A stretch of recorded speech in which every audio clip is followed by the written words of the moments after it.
Hello, it's Imara. See, I told y'all I was going to get more consistent with these videos. So we are coming back again with a video today, and we're going to talk about some options for moving abroad that aren't quite abroad, they're kind of in between. Um, it's basically moving to U.S. territories, which I have a lot of experience with. One of the benefits of some of our territories is that they're in tropical locations, right? So many of us that are from the mainland U.S. are seeking um, the capacity to live in a tropical environment, but not beyond the mainland U.S., which is, basically all you can do in terms of having something close to a tropical lifestyle is live in South Florida, basically. And everybody's just not trying to do the Florida thing. I personally have lived in Florida. I've lived in most of the U.S. territories, and I would not trade island life for Florida at all. So, so I just wanted to build on that a little bit. Currently, I am based in the U.S. Virgin Islands on an island called St. Croix. There are other islands in the Virgin Islands. There's the island of St. Thomas. There's the island of St. John. And very close to this island chain is the British Virgin Islands, which would be considered going international. But, you have that close proximity of another island chain. So you also don't have to feel like you're, you know, just on a small island that you can't get anywhere else from. And Puerto Rico is very close by as well. I have also lived on the island of Puerto Rico, which I love, and it has its own benefits and, aspects of it that are something that someone may be more drawn to, you know. And then I have also lived in the island chain of Hawaii. So I've lived on the islands of Kauai and on the island of the Big Island of Hawaii itself. So So I have a lot of experience with this, and I said, let me do a video because a lot of people, one, don't understand how the territories work and the fact that these are places you can go whether you have a passport or not. And that could be very important for some people. I know some folks, they don't have passports, they can't get passports. Also, another benefit of choosing a U.S. territory for living is that you still get the quality of life that you're seeking in terms of having a tropical reality, but then you also, like for instance, in my own case, I'm someone who has a divorce decree that I have to kind of abide by. That means I can't really make any moves internationally without at least consulting with my ex. And so that's a reality for a lot of us. And oftentimes in those decrees, there might be mileage limitations for how far you can go with a child if you share a child with another person, but sometimes it just has to do with you being in the United States, maybe mainland United States, but maybe just the United States itself. And so, these territories qualify as the United States. So every state has different divorce decrees in the way they set that up. So that is very state specific. But these are some other benefits of just making a decision to stay in these territories. Other benefits. The reality is when you move to other countries, most of the time, unless you have already arranged to have a specific job set up or are going to countries where their immigration can be very loose, maybe, for instance, Costa Rica, in order to continue to stay long term, you have to pass over the border for a few days. You can go to Panama to go to another country in the region. But all countries, you can't do border runs with all countries. Many of the countries in the Caribbean, you actually get a period of time that you can be on the island and then you need to leave, and that's very common in like Europe, for instance, in the Schengen territories, where, you get 6 months and then you need to leave. And there are, ways around these things. You leave and you have to leave for 6 months. So this is a serious block for someone who's looking to maybe go settle, maybe do 2 years in Europe, go do, a year or so somewhere else. You have to think about where you're going and what it will look like for the long term. Parts of Asia, I know you can kind of maneuver with, these kind of things a little bit easier, and then some parts not as easily. So it's just something to consider. So the U.S. territory provides you with the ability to live kind of like you're living stateside, but without being stateside. So that is a wonderful thing for a lot of people. So I wanted to talk just a little bit about kind of the different characters of the different territories that I'm familiar with. I know there's Guam. I don't know anything about Guam, but Hawaii, which is the first territory that I lived in, it's just a magical place for anyone who is really looking to, just have a very kind of roots experience on the land. The land is very raw, it's very beautiful. Hawaii is about the land, so you're not going to get, particularly if you're not on Oahu, which is where Honolulu is and where there's more culture and things like that. You have access to an urban area. On the other islands like Kauai and the Big Island where I lived, it's about the land. Big Island is an actual volcano. Basically, there's several volcanoes on that island.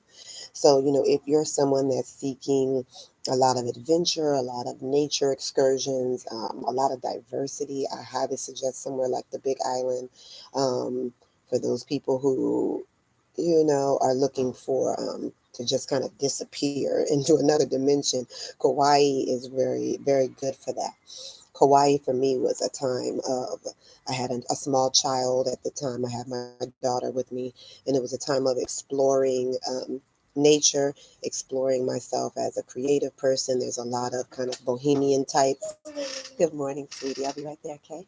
Bohemian types and hippies there that I kind of connected with because I needed to go through that phase. I still had my thing going on. I'm not, I was a grown woman with child, but I was able to, grow and expand through interacting with different types of people there. And so it's very powerful. Again, no major cities or anything like that on those islands. It's all about being comfortable with connecting with the land. The weather is beautiful. If you're someone that likes to do a lot of boating, kayaking, all these kind of these things you can do in plenty in Hawaii. So, so after that, years later, the second territory that I lived on was St. Croix, and I've been on and off of St. Croix for a few years now, but I've been pretty settled in over the last year. And St. Croix, here in the U.S. Virgin Islands, is a small island. It's a little tucked. It's not as, it doesn't have a proximity to other islands like the way St. Thomas does, because St. John is near there. And then if you have your U.S. passport, you can go to the British Virgin Islands with ease. And even Puerto Rico is closer to St. Thomas. So we're a little tucked away. And you feel that energy. This is a very unique place. They have a lot of retained quite a bit of their kind of more traditional cultural practices. So, yes, it's a U.S. town. I mean, no question about it. This is a U.S. And you will see that there's a whole lot of people living here that have come from the U.S. because there is an oil refinery on this island that they're trying to get up and going. So there's a little bit of like an invasive energy right now of people coming from the states that are just kind of random people. And they're here and they are taking up all the housing and they're working on this refinery. It's almost like this energy that's separate from the rest of the island. I don't know how to explain it all the way.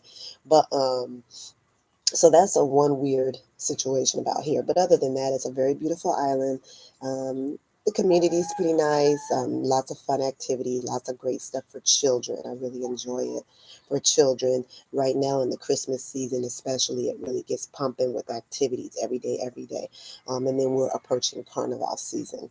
So we'll kick it off with Juve and just, Cass the Band is coming, Destra's coming, all these major acts from Trinidad, soca, calypso acts, and reggae musicians. And so, very fun place. We have a good time here.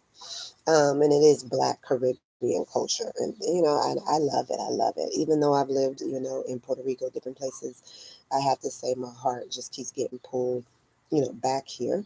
It can also be a challenging place. There's not a ton of opportunities. If you're someone that needs to keep a job, they are here. But, it helps to know people.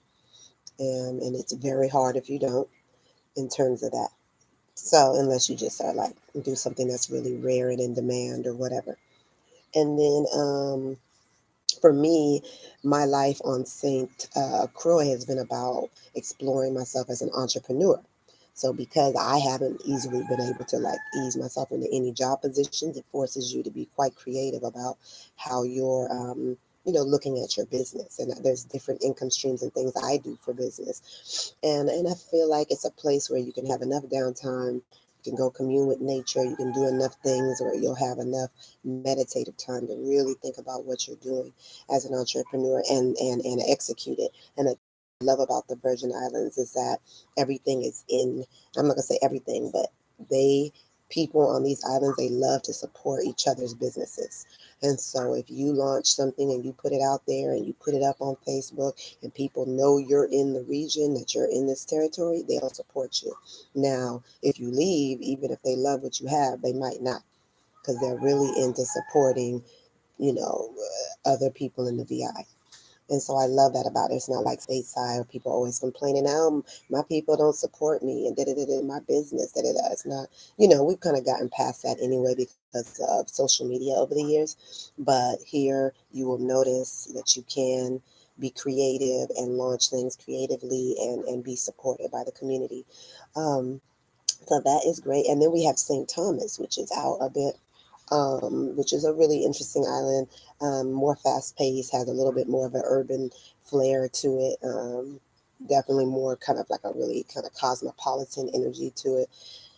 But more so for me as an agriculturalist, with a person with an agriculture background, it's important for me to be based here on St. Croix because this is where the land is. This is where more farming takes place, more agriculture, more people, more people working with the land in certain ways. So I just prefer that lifestyle.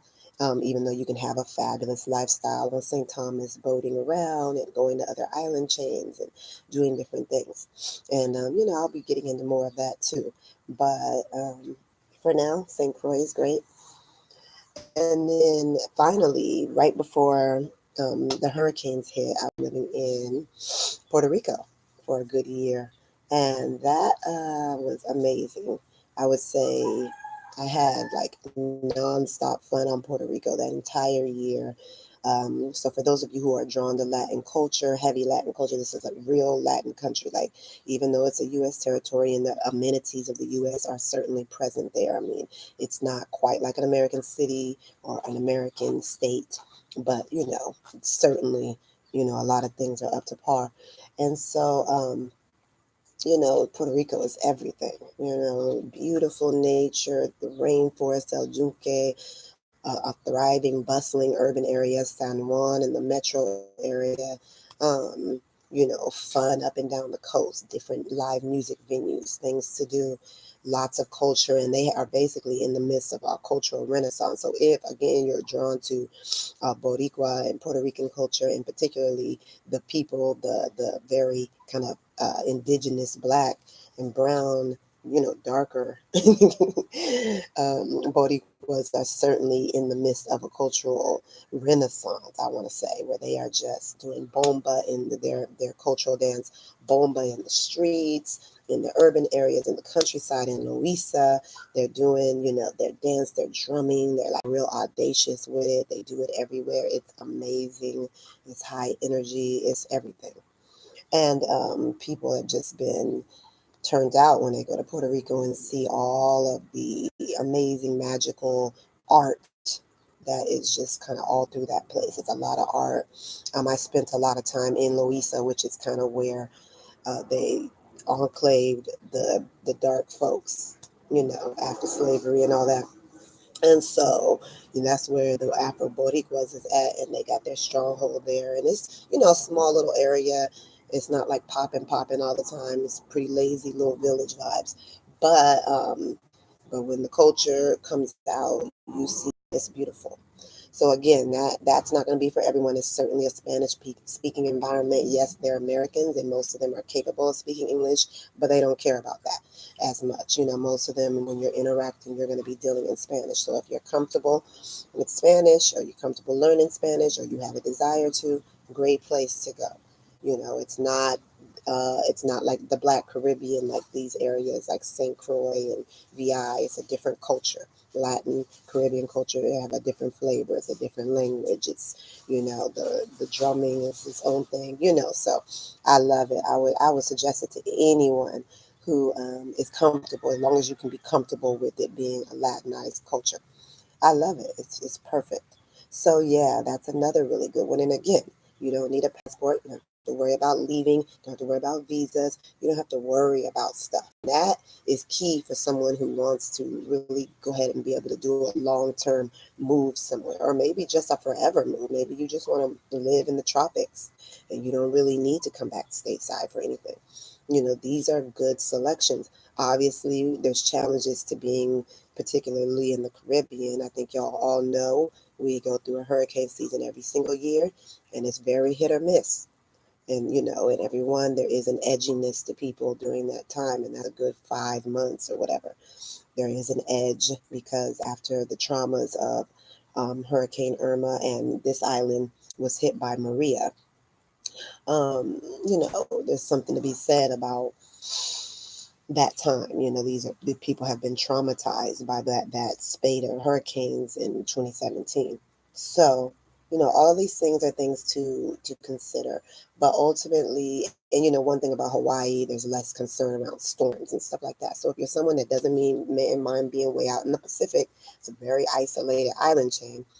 And you're not going to necessarily get this kind of culture, even though they do, especially in Oahu and stuff. They're really into reggae, and they have their own like Hawaiian reggae, and they're really into like roots and culture in that way, and are drawn to kind of Caribbean culture. So you'll see some of that influence there. But if you really just want, to be with folks and stuff, the Caribbean is a great option for you. So yeah, I wanted to just build on those things. I think that's a good video for today. Just, you have those options. There's 3 solid options for living offshore and still being able to, maintain the ease of being in an American territory. And, yes, you will see America here. You will feel the imprint of America here. And it's frustrating. And because of the colonial aspect of that, there is a lot of frustration in the people. And it is something that is an issue, it's a thing. And so maybe while you're transitioning and trying to prepare for an abroad move, this is somewhere you could come, get a feel, gather yourself, and still not have to be in that crazy rat race in the stateside vibe, and then launch on here. So I really see it as a really a transitional point in general for most people, unless their peoples are from here. A lot of people come and they leave eventually. And then you have some diehards that they fell in love with this island, and they bought property and they post it up. So yeah, that's a little bit of information for you guys today. It's a little bit long, but I hope you have a wonderful day. Is there anyone that has any questions? I see there's been a couple of you coming on. If you have any questions, I don't know how, I don't see that they're letting me even use my chat. Let me see. This whole thing with YouTube is just kind of odd. I'm just going to write something. I don't know. So anyway, if you have any questions, feel free to type it in the chat. Anything you wanted me to go over. If not, I'm going to get boogieing. I want to start doing these lives more. I'm not at the point inside of the YouTube system that I'm able to do my lives from my cell phone, which is a bummer because I want to show you guys things and do different things. But I can sit down at Wi-Fi with my laptop and chat with you about how amazingly dope living outside of the US is. Okay. So anyway, much love, y'all. Have a wonderful day.